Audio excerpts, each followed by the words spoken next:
ദൈവനാമത്തിന് മഹത്വം ഉണ്ടായിരിക്കട്ടെ.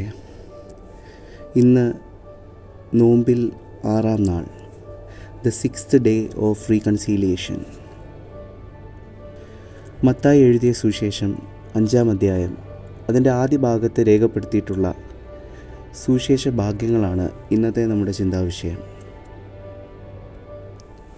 ക്രിസ്തീയ ജീവിതത്തിലേക്ക് വഴി കാണിച്ചു തരുന്ന 9 ഭാഗ്യങ്ങൾ. ഈ 9 ഭാഗ്യങ്ങളും 9 സ്വഭാവ സവിശേഷതകളുമായി ബന്ധപ്പെട്ട് കിടക്കുന്നു.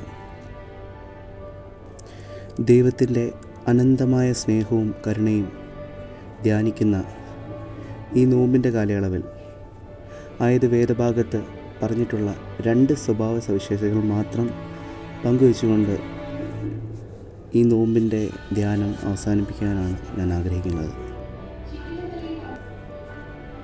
ക്രിസ്തു എന്ന വഴിയിലൂടെ സഞ്ചരിക്കുവാൻ ആഗ്രഹിക്കുന്ന ഓരോ മനുഷ്യനും തൻ്റെ ജീവിതത്തിൽ പകർത്തിയെടുക്കേണ്ട 2 സ്വഭാവ ഗുണങ്ങൾ. 1. ആത്മാവിലെ ദാരിദ്ര്യം. ഇവിടെ പറയുന്നു, ആത്മാവിൽ ദരിദ്രരായവർ ഭാഗ്യവാന്മാർ. എന്തുകൊണ്ടെന്നാൽ സ്വർഗരാജ്യം അവർക്കുള്ളത്. എന്താണ് ആത്മാവിലെ ദാരിദ്ര്യം? അത് മറ്റൊന്നുമല്ല, എൻ്റെ ഉള്ളിലെ ഞാനെന്ന ഭാവം, അഹംഭാവം, ഈഗോ, അങ്ങനെ എൻ്റെ ഉള്ളിലെ ദൈവിക ഭാവത്തെ മൂടിക്കളയുന്ന, ദൈവിക ഭാവത്തെ ഇല്ലാതാക്കുന്ന ഈഗോ, അഹംഭാവം, ഇവയൊക്കെ ഇല്ലാതാകുന്ന അവസ്ഥയാണ് ആത്മാവിലെ ദാരിദ്ര്യം. ഈ അവസ്ഥയിലൂടെ കടന്നു പോകുന്നവർക്ക് മാത്രമേ, അതായത് ആത്മാവിൽ ദരിദ്രരായവർക്ക് മാത്രമേ ഈ ഭാഗ്യം ലഭിക്കുകയുള്ളൂ. കാരണം ആത്മാവിൽ ദരിദ്രരാക്കപ്പെടുന്നവർ, അവനവൻ്റെ ഈഗോയെ ഇല്ലാതെയാക്കുന്നവർ, സ്വർഗരാജ്യം അവർക്കാണ് ലഭിക്കുന്നത്. ഭൂമിയിലുള്ള സ്വർഗരാജ്യം അനുഭവിക്കാനുള്ള ഭാഗ്യം, വലിയ ഭാഗ്യം അവർക്കാണ് ലഭിക്കുന്നത്. 2. ഹൃദയശുദ്ധി. ഇവിടെ പറയുന്നു, ഹൃദയശുദ്ധിയുള്ളവർ ഭാഗ്യവാന്മാർ. എന്തുകൊണ്ടെന്നാൽ അവർ ദൈവത്തെ കാണും. എന്താണ് ഹൃദയശുദ്ധി? അല്ലെങ്കിൽ എന്തുകൊണ്ടാണ് ഹൃദയശുദ്ധിയുള്ളവർക്ക് മാത്രമേ ദൈവത്തെ കാണുവാൻ സാധിക്കുകയുള്ളെന്ന് വേദഭാഗത്ത് പറയുന്നത്?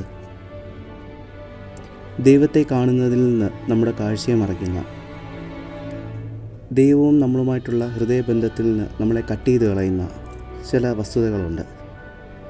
ഇവയൊക്കെ നമ്മുടെ ഹൃദയത്തിൽ നിന്ന് എടുത്തു മാറ്റിയാലേ, നമ്മുടെ ചിന്തകളിൽ നിന്ന് എടുത്തു മാറ്റിയാലേ നമുക്ക് ദൈവത്തെ കാണുവാൻ സാധിക്കുന്നു. അങ്ങനെ ദൈവത്തെ കാണുന്നതിൽ നിന്ന് നമ്മളെ പ്രതിരോധിക്കുന്ന, നമ്മളെ തടസ്സപ്പെടുത്തുന്ന ചില കാര്യങ്ങളാണ് നമ്മുടെ ഉള്ളിലെ പക, ദേഷ്യം, വിദ്വേഷം, വെറുപ്പ്, കരുണയില്ലായ്മ,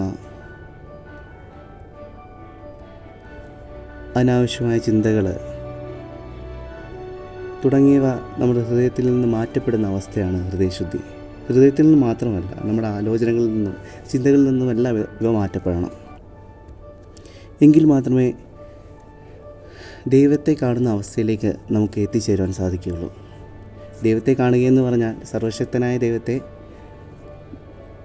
അവനവൻ്റെ ഉള്ളിൽ, എൻ്റെ ഉള്ളിലും നിങ്ങളുടെ ഉള്ളിലും നമ്മുടെ ചുറ്റുമുള്ള ഓരോ മനുഷ്യരുടെ ഉള്ളിലും അവരുടെ മുഖത്തും കാണുവാൻ സാധിക്കുന്നതാണ്. മനുഷ്യരുടെ ഉള്ളിലെ ദൈവത്തെ കാണണമെങ്കിൽ നമ്മുടെ ഹൃദയം ശുദ്ധീകരിക്കപ്പെടണം. നമ്മുടെ ഹൃദയം ശുദ്ധീകരിക്കപ്പെടണമെങ്കിൽ നമ്മുടെ ഉള്ളിലെ അനാവശ്യ ചിന്തകൾ, വെറുപ്പ്, വിദ്വേഷം, ദേഷ്യം തുടങ്ങിയ ചിന്തകൾ, വികാരങ്ങളൊക്കെ ഇല്ലാതാക്കപ്പെടണം. അങ്ങനെ ആത്മാവിൽ ദരിദ്രരായി, ഹൃദയശുദ്ധിയുള്ളവരായി ഈ നോമ്പിൻ്റെ കാലയളവിൽ രൂപാന്തരം ഉണ്ടാകുവാൻ, അങ്ങനെ ഒരു രൂപാന്തരം നമ്മുടെ ജീവിതത്തിൽ സാധ്യമാകട്ടെ എന്ന പ്രാർത്ഥനയോടെ അവസാനിപ്പിക്കട്ടെ. ദൈവം നമ്മളെ എല്ലാവരെയും അനുഗ്രഹിക്കട്ടെ.